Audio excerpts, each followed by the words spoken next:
La naissance des Olympiens, la prophétie d'un enfant destiné à renverser Cronos, demeurait comme une braise au fond du Tartare, montant lentement dans l'esprit du dieu du temps. Chaque nuit, lorsque Cronos contemplait le monde qu'il gouvernait, une inquiétude sans nom grandissait en lui, s'étendant telle une ombre couvrant le ciel. Rhea, douce et bienveillante, se tenait à ses côtés, le cœur alourdi de chagrin. Elle portait la vie, et dans les profondeurs de son être, elle savait que cet enfant, comme l'annonçait la prophétie, pourrait devenir celui qui mettrait fin au règne de Cronos. Pourtant, pour elle, il restait son enfant, une vie qu'elle souhaitait protéger.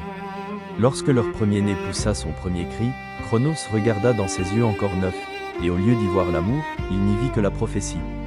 La peur glissa dans ses os, l'entraînant vers une décision cruelle. Cronos avala l'enfant, croyant pouvoir dévorer le destin lui-même. À cet instant, le cosmos frémit, tandis que Rhea demeurait figée dans une douleur silencieuse. Puis vint le deuxième enfant, puis le troisième, et à chaque naissance, Cronos répéta le même acte impitoyable. Hestia, Déméter, Héra, future déesse d'un nouvel âge, furent englouties avant même de connaître la lumière. Rhea pleurait en silence, tandis que Cronos se persuadait d'avoir trompé le destin. Mais plus il dévorait d'enfants, moins il trouvait la paix. La prophétie ne s'effaçait pas, elle s'élargissait comme une fissure à travers les cieux, rappelant que, malgré ses efforts pour échapper à son sort, le sort lui-même avançait vers lui. Lorsque Rhea porta son sixième enfant, son cœur ne put supporter davantage. Elle ne pouvait permettre qu'une autre vie innocente disparaisse sous la peur de Cronos. Elle quitta le palais élevé, voyageant jusqu'au lieu sacré où Gaïa avait autrefois bercé la création primitive, et s'agenouilla pour implorer la mère Terre de sauver cet enfant, celui destiné à tout changer.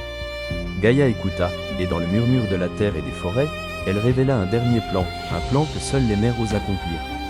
À la naissance de l'enfant, Rhea ne le présenta pas à Cronos.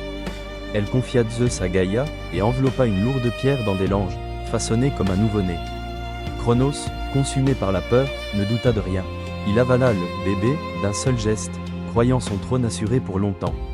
Mais dans les replis cachés du monde, là où Gaïa le protégeait, le petit Zeus était nourri par Amaltheia, la chèvre divine, tandis que les curettes frappaient leurs boucliers en rythme puissant, dissimulant chacun de ses pleurs. Chaque battement, chaque souffle, proclamait que le destin ne pouvait être avalé. Cronos leva les yeux vers le ciel, persuadé d'avoir triomphé. Pourtant, sous la terre silencieuse, Zeus grandissait, portant l'orage, portant la première rumeur du tonnerre, portant l'aube de la chute du dieu du temps. Et désormais, l'histoire nous conduit vers la suite. Zeus, l'enfant caché loin.